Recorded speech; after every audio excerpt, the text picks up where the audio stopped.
Boker Tov, everybody. We made it through another week almost. Today is Friday, April 24th. And it's good to be with you all again. It looks like it's going to be another gorgeous day. I took the puppies out for their morning walk today, and it's quite warm already. So you might want to get out there early and walk and just make sure you get some sunshine.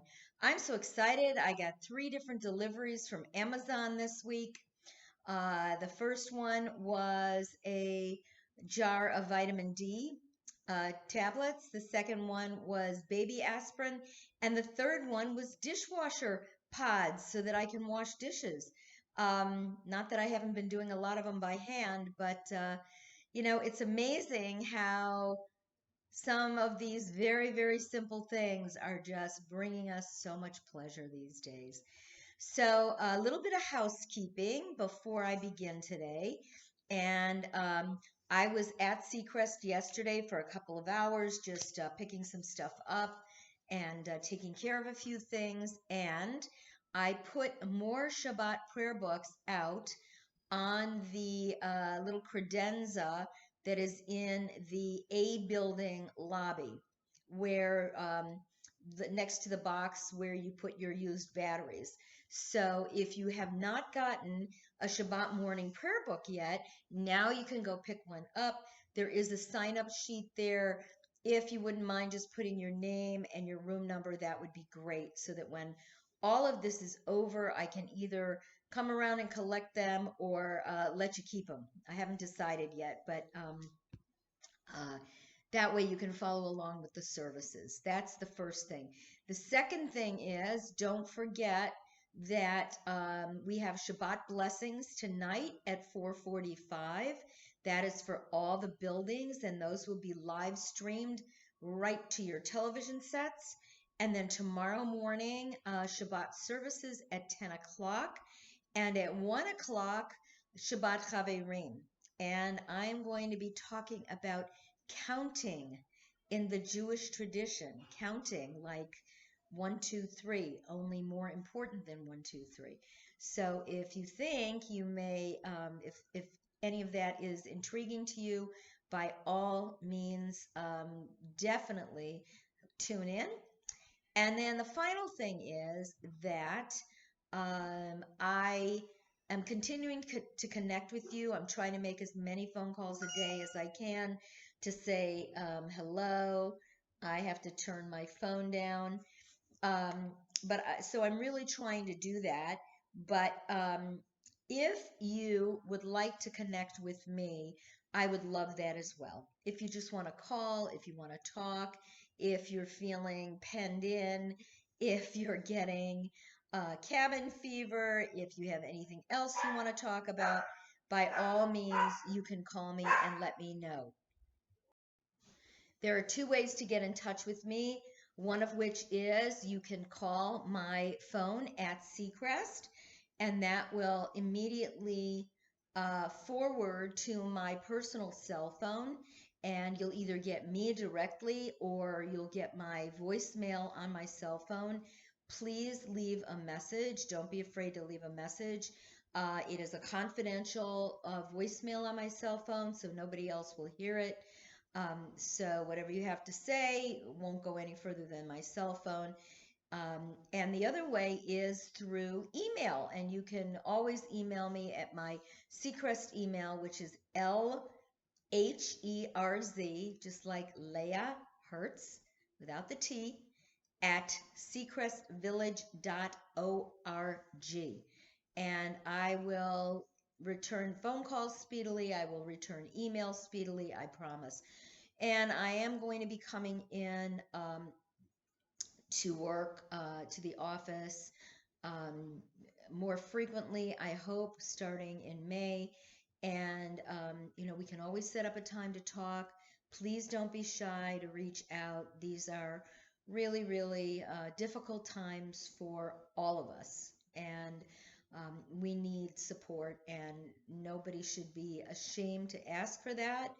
And, I may have to come in and visit you with my sitting 6 feet away. and we'll have our masks on, but nevertheless, please reach out to me if you feel that you would like to. Okay, enough of the housekeeping. So, we finished yesterday by reading in Pirkei Avot, in the Ethics of the Fathers, the first of the Mishnahs, which is from chapter 1, Mishnah 1 of Pirkei Avot. And of course, that is in the larger volume of law called the Mishnah. And as we mentioned, Pirkei Avot is kind of unusual because it's very, very light in law and very heavy in just ethical teachings. And so we learn a lot about the rabbis. We learn a lot about what they had on their minds. We learn a lot about their personalities and so on. So far what we learned was that we learned about this Shalshelet HaKabbalah, Kabbalat Torah, the receiving of Torah, not at Mount Sinai, but later on, how it came from Moses down through the generations. And we learned that Moses gave it to Joshua. Joshua gave it to the Zikanim, the elders.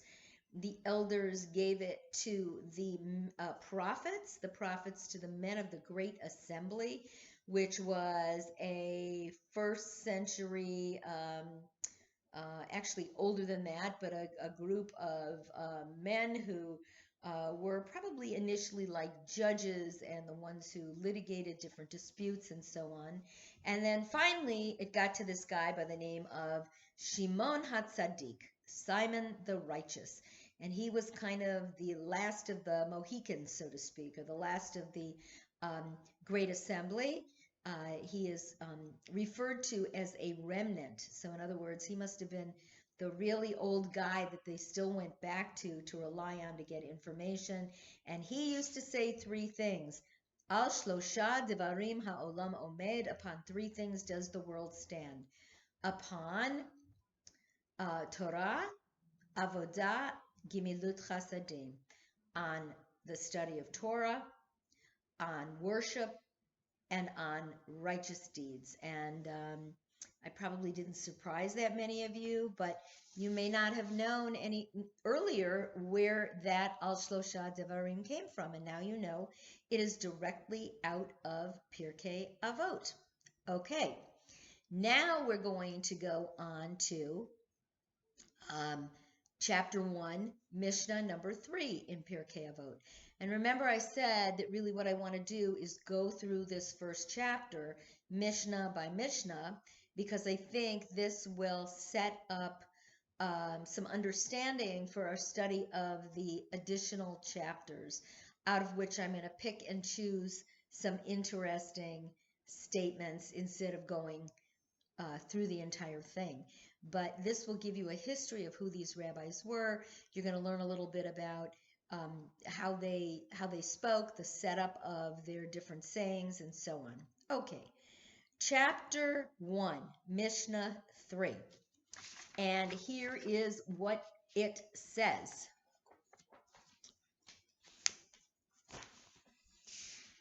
Antigonus, now listen to that name, Antigonus, a man of Socho, received the oral tradition from Shimon the Righteous.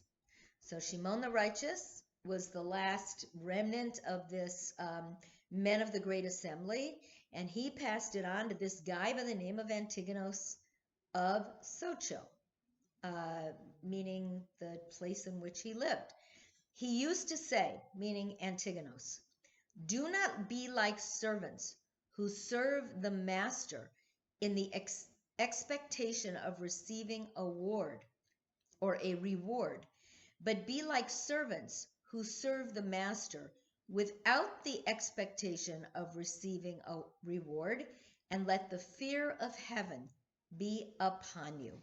So we have to kind of break that down a little bit, because some of the words that he used are a little bit like code words. First of all, let's look at his name, Antigonus, Antigonus. Does not sound like a Hebrew name, does it? Nope, sounds Greek. And it is a Greek name. And he was from the city of Sosho, which was actually in Judea. So he was living in Israel, in Judea. Um, and he obviously had a name that was not what we would think of as a traditional Jewish or Hebrew name. And that was not uncommon because there was a tremendous amount of assimilation and acculturation when the Greeks and the Romans came into the land of Israel, basically took it over, were ruling the land. And just like nowadays, people seem to name their children for names that are more popular versus necessarily something traditionally Jewish or Hebrew. Similarly, at that time, people were taking on names that they heard around them. So in your generation, a lot of you and your friends have more traditional Jewish names, names like Ruth, names like Rebecca, names like for men, David, Michael, and so on. You wouldn't have thought ever of naming your kid Mackenzie or Matthew or Skylar or even Brittany or Ashley, which are very common names that all of us have heard, but they would not have been the kind of name that you would have given to your child. You would have stuck with something probably a little more Jewishly traditional. Not so in the first couple of centuries of the Common Era in Israel. So this guy was named Antigonos. So clearly his mother heard some Greek name and she liked it, and that's what she gave him. So this is not uncommon, even though it sounds a little bizarre to us. All right, so he used to say, don't be like servants who serve the master expecting you're going to receive a reward.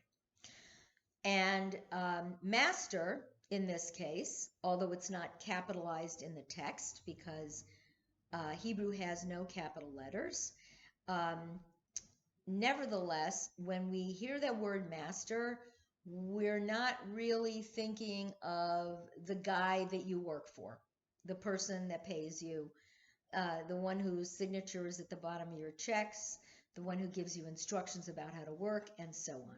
In this case, the master is God.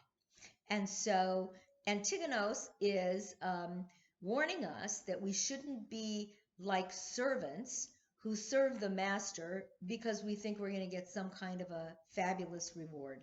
Because frankly, we don't know. Nobody's gone to Olam Haba. Nobody's come back from the afterlife and told us what it's like. And so we are supposed to do the work that we do and work for the master without any kind of an expectation of reward. And he says in the second half of his statement, be like servants who serve the master without the expectation of receiving a reward, and let the fear of heaven be upon you. So I want to talk for a minute about that word fear, because it doesn't necessarily mean the kind of fear you have of the dark or the boogeyman or ghosts or scary movies. Not that kind of fear necessarily. Although reward and punishment were certainly on everybody's minds, given that their temple had been destroyed, they were no longer living the way they had always lived, and there was a great deal of real fear of the Romans, what they might do next, and so on. The Hebrew word for fear, yireh, is the same word as the Hebrew word for awe, A-W-E. So when we talk about the fear of God, it's a word with really two two meanings, fear and awe. So we could interpret it either way. Was Antigonos saying, let the fear of heaven, and by the way, the word heaven in the English translation is capitalized, and again, heaven, Shemayim, is a very common nickname for God, and in this case it's capitalized, so we know that we're talking about God here. So we're supposed to let the fear of heaven, of God, be upon us. So we're not necessarily working for a reward. We're not working for the brownie points. We're observing and we're worshiping and we're studying because it's the thing to do. There's a reward from the act of doing those things. And at the same time, we're supposed to keep in our hearts and in our minds the awe of God and the fear of God, the fear of heaven. So don't do it because you think you're going to get brownie points, because you may not. Do it because God said you're supposed to do it. Okay. And I'm just trying to see if I have any commentaries here. So like a servant who only works for an allowance, this person has a shallow relationship with the master. And think about that in terms of people working regular jobs. If all you're doing is going in because it's a paycheck, you probably don't have a very deep relationship with the people with whom you work or with your boss. On the other hand, if you're doing the work because it brings you meaning, there is an intrinsic reward in doing it. You get to be around wonderful people. You get to work with fantastic seniors who teach you life lessons every day.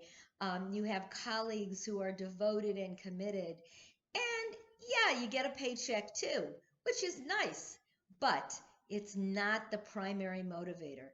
And so Antigonos is saying that the reward for performing the mitzvah is the ability to perform another mitzvah, that the work in and of itself is the reward.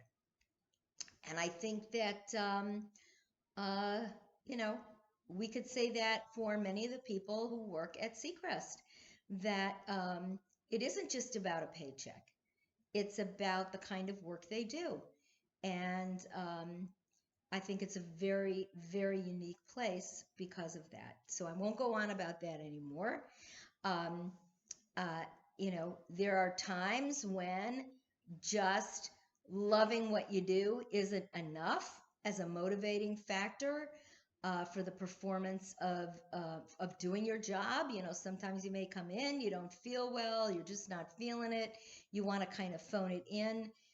And that's where the fear kicks in. So remember, I said that the word yireh, fear of heaven, is both awe and love as well as fear.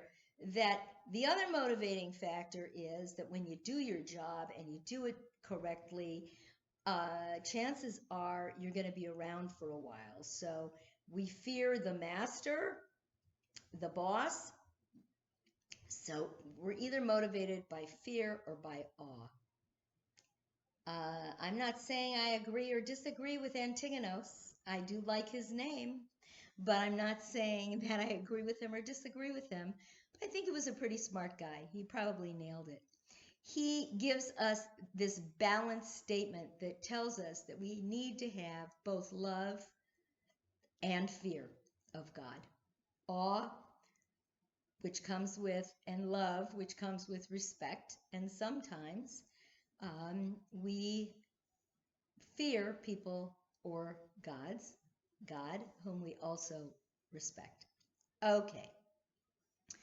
So Antigonos said one thing. He used to say one thing. Now, I am sure that Antigonos had more to say than just this one saying in Pirkei Avot. But this is the one he's predominantly known for. And so it's the one that was preserved in the Mishnah, and it's certainly one I think that we all learn from.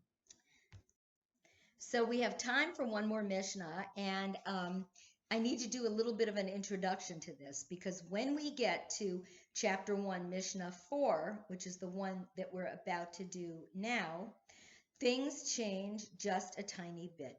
After this teaching from Antigonus of Socho, the Mishnah begins now with a period in Jewish history known as the pairs, the zugot. And remember, I mentioned this yesterday, that we have these pairs of sages and we get their sayings together. So there are five pairs altogether of these sages mentioned in this chapter, and beginning in this Mishnah and continuing through Mishnah 15 of this chapter, we're going to hear what these pairs have to say. And the final pair are Hillel and Shammai. So who were Hillel and Shammai?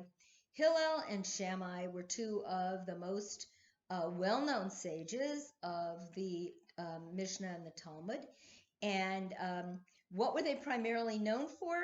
They were primarily known for the fact that they rarely agreed on anything, and they were always trying to one-up each other. And Shammai, we often call it Beit Shammai, which means the house of Shammai or the school of Shammai. So he had disciples, and we call it Beit Hillel, the house of Hillel, because he also had a school with disciples. And the two of them spent much of their rabbinic discussion trying to tell why their opinion on something was more valid than the other's opinion. So which one won most of the arguments? You probably know the answer to that, and the answer is, of course, Hillel.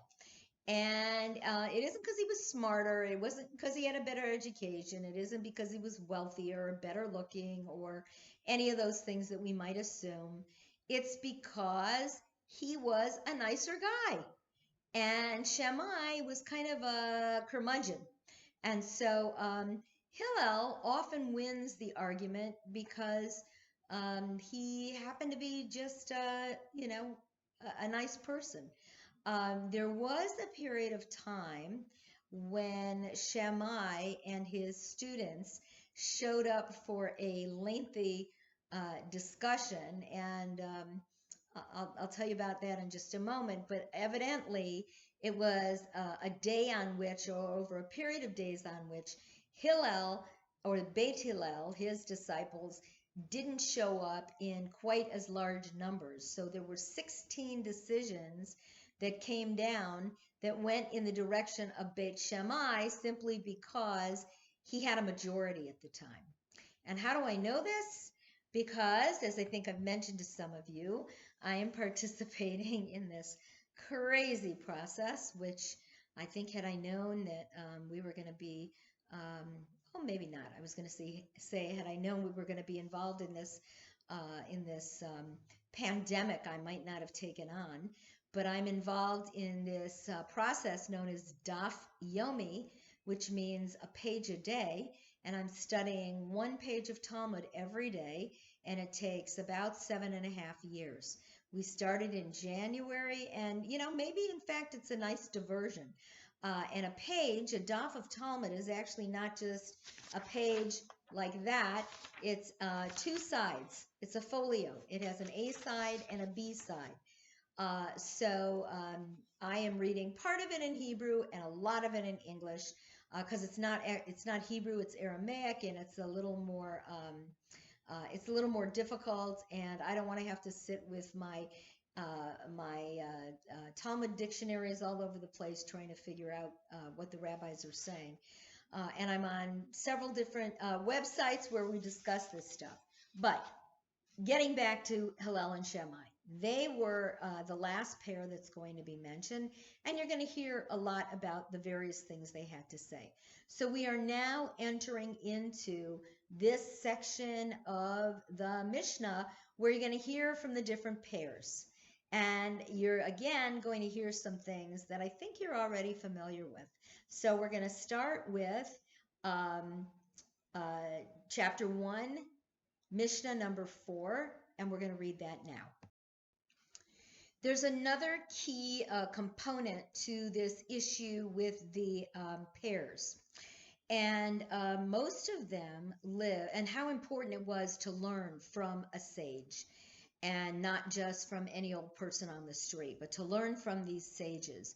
So these pairs lived in the period between the Maccabean revolt, which we read about at Hanukkah, which is in 167 BCE, so almost 200 years before the Common Era, until about 2 generations before the destruction of the temple, which was in the year 70 CE. So they probably lived from about 167 before the Common Era until about maybe 35 of the Common Era. And this was a time when many Jews were greatly influenced by Hellenistic culture, by Greek culture.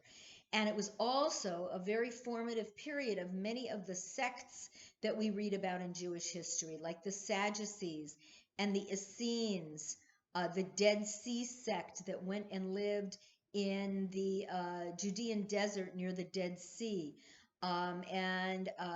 This was a period of time that was very formative, and these were the predecessors to the rabbis of the Mishnah and the Talmud.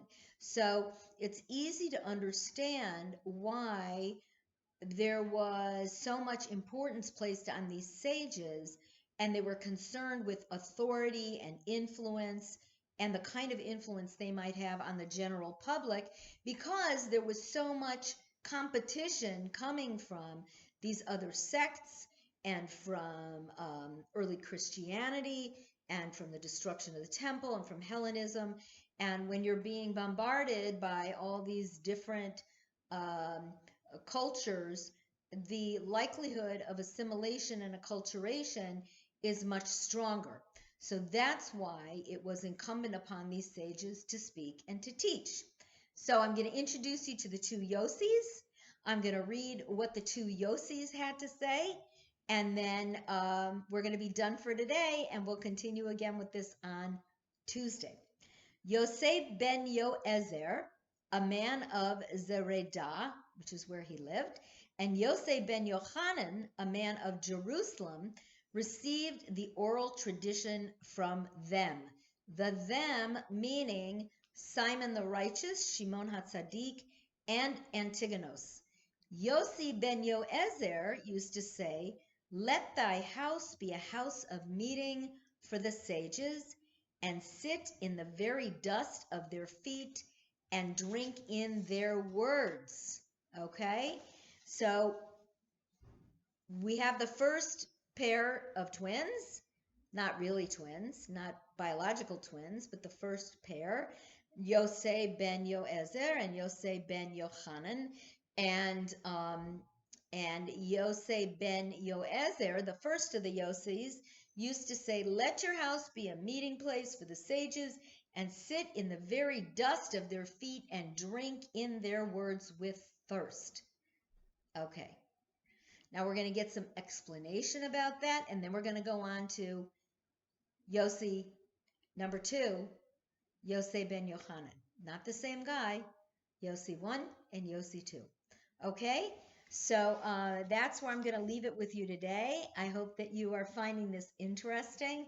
This is going to take us, as I said, all the way up to Shavuot, which is on the 29th and 30th of May. I hope I got that date right. I think I did. And we're going to study along with millions of other Jews throughout the world who are also studying Pirkei Avot right now. I hope you're enjoying it. Don't forget to tune in tonight, 4:45, for Shabbat blessings. Tomorrow morning for Shabbat services at 10 o'clock. Pick up your prayer book outside of Marissa's office on the little credenza where the prayer books are sitting. And then tomorrow afternoon, 1 o'clock for Shabbat Chaverim. We're going to learn how to count Jewish style. Okay? So, lehitraot, and I'll see you for Shabbat blessings in a little while. Bye bye.